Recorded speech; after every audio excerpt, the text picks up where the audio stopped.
Over here in the bottom, many say he's the best non-Korean in the world. From the Team EG, sponsored by Steel Series and Intel. EG IdrA.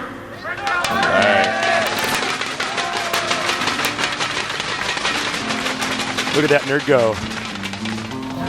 Up here in the blue, the highest ranked Korean in the entire world, actually the highest ranked player in the entire world. I am MVP. That is right. Now, two titans facing off here. It truly is. This is close positions, so it's the positions IdrA would not like to see. He'd much rather be in any other positions, but it doesn't change the fact that this map is still exactly what IdrA wants. He's in the third game.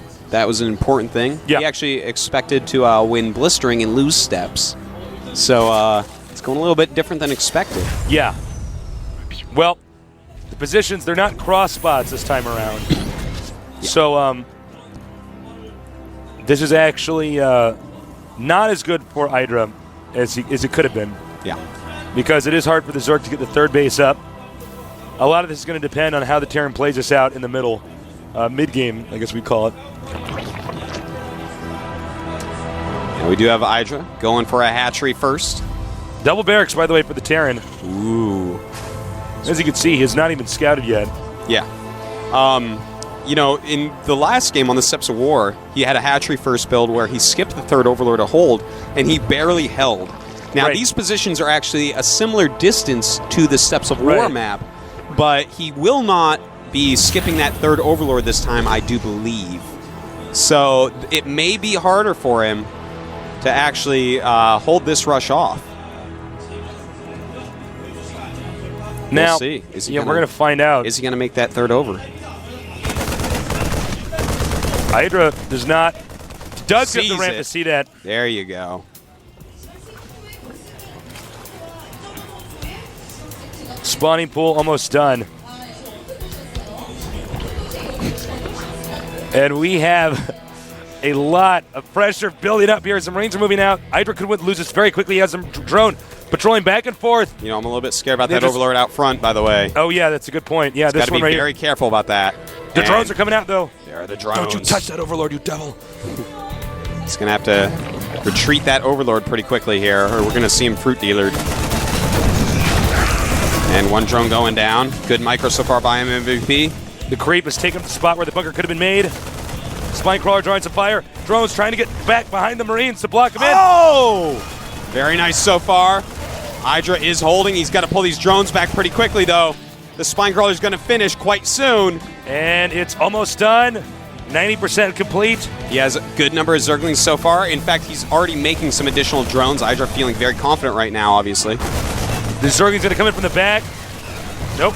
Some more Zerglings being made. And, ooh, oh, this is risky. This is risky. That was a very risky move indeed. And there are only 3 Marines, but another one does come down to join. He's got to get that burrowed. And there you go. That's going to be a lot better defense in that position than in the last one he had in. All right, Taste, this is time to take a look at the unit counting station. Let me turn it on. All right, there we go. 14 drones against 19 SCVs.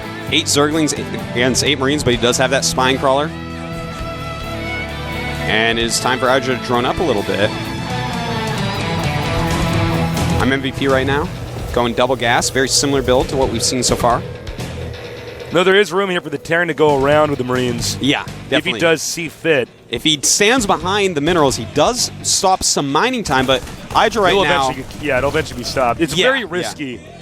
The thing is that IdrA can just send those drones to the main. He's not fully droned yet. It won't change his mining efficiency at all. So it might be too risky for MVP to try. Ling speed on the way, and he's not stopping with these Marines. Yeah. He's very committed to aggression here. And here we go. Going after this Spinecrawler, hoping IdrA does not have the number of Marines he needs. But like Spinecrawler, 2-shot in Marines. Also has that 2 armor, so Marines do not kill it back. You know how much it would suck to be hit by a Spinecrawler? Dude, giraffe headbutts. Yeah, the headbutting giraffe. I've seen a giraffe at the zoo tastes. They are scary. They're big Forget creatures. lions, man. Giraffes are scary. You know if a giraffe is attacked by a lion, it actually will just kick the lion in the head? Yeah, absolutely. You don't mess with a giraffe. That's why the only giraffes that are around are the ones with long legs. The lions, and other predators probably eat the ones with shorter legs. Yeah. There you go. You're quite right. +1 for Darwin there. And I think he'd also tip over from the length of his neck. That's true. So I'm like, hey, giraffe. those ones have long necks because they could reach the plants that are higher up. I know, Tasis. Mine was a joke. Thank you, though. Mike will know, actually, according to big biologists. Well, take a look at this. I like Terran's build. Yeah. Stim and combat shields at the same time. This seems like a really smart way to just always follow up this 2 racks aggression. Because it allows you to have a second round, a second phase of aggressive play. Absolutely. And that's great when you're close like this. IdrA, though, he's playing very safely. Does have that Baneling Nest. He is making his lair. It's being made at his natural. And that's pretty cool because that actually means something. Whenever Zerg makes it their natural, they say, if I lose this hatchery, I lose the game. Yeah. A lot of times you'll see him make it in the main base just to make sure that it can never go down. But in these close positions, IdrA cannot lose that natural expansion. You know, it's good to see these Zerg players finally getting the Baneling's Nest at the right time, as you said. Yeah. Artos is criticizing these Zergs for a while. And finally, you got to be very careful about that. One of these Zergs decides to do the Artosis build. See, Artosis, you can get your own build too. Oh, thanks. Let's just call it the Tasis build, though. That's the Tasis build. I like that. Another one of the sounds Tasis better. builds. Rolls right off the tongue. Yeah. Now, again, this is not an easy mid-game position for IdrA. Yeah. Expanding here, and that is a bad idea. Yeah, that's going to expand far away.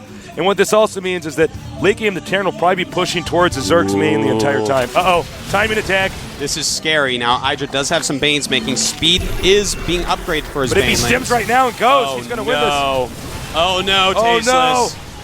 This is a really perfect timing attack, and I think IdrA may not have what it takes to take this army out. There GG. it is, GG. Oh, and my God. Unfortunately, IdrA is taken out by a really good timing attack by I'm MVP.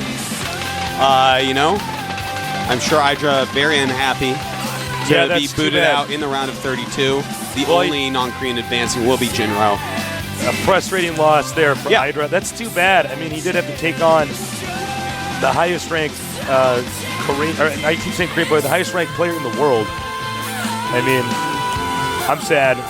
Yeah. It's too bad. We love IdrA.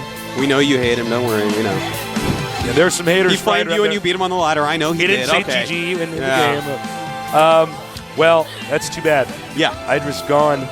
He is out of the tournament. Yeah. And I'm MVP, though, an extremely talented player. Yeah.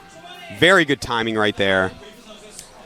What can I say, man? He scanned, and I was right when he scanned, I thought, well, if he spots the Banelings and attacks right now, he's going to win. And he did it. You're quite right, Tasteless. Had the Banelings been morphing a little bit farther away, could have been different. But unfortunately, Baneling's speed was even a little ways off, and with I'm MVP's micro, I don't know if just having those Banelings even would have won it. Yeah, that's very true. Definitely could have lost to some good micro there. Yeah. So just overall, the timing attack was superb. So I'm MVP advances to the round of 16. IdrA out in the round of 32. That's okay, though, because IdRA's still S-class for next year's GSL. Yeah, he will be. I think thus far him and Dario, right? TLO are the only. No, actually, TLO was only A-class. So. Oh, he's only A-class. Right now, IdrA is the only. Okay, because I saw that. He was very close today. Yeah, he was very close. Did not make it in. But Jinro, if he wins one more round, he can join him in the S-class. But that is the only other non-Korean with a chance at this point. S-class, a tournament we're going to be running very soon here in the future. Yeah. And it's going to be pretty cool.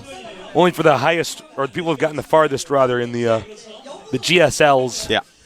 So I hope you guys send in some great questions. Yeah, I'll be interviewing I'm MVP momentarily here. Yeah. And then we're going to have some more great matches, Tasteless. It's going to be very exciting. Yeah, I'm excited about Choya Foyu against Czech Prime. I think it's going to be a pretty even match. Yeah, no one really knows who's going to win this one. Yeah. It's a hard one to say. All right, guys. We'll be back soon. Enjoy the interview. See ya.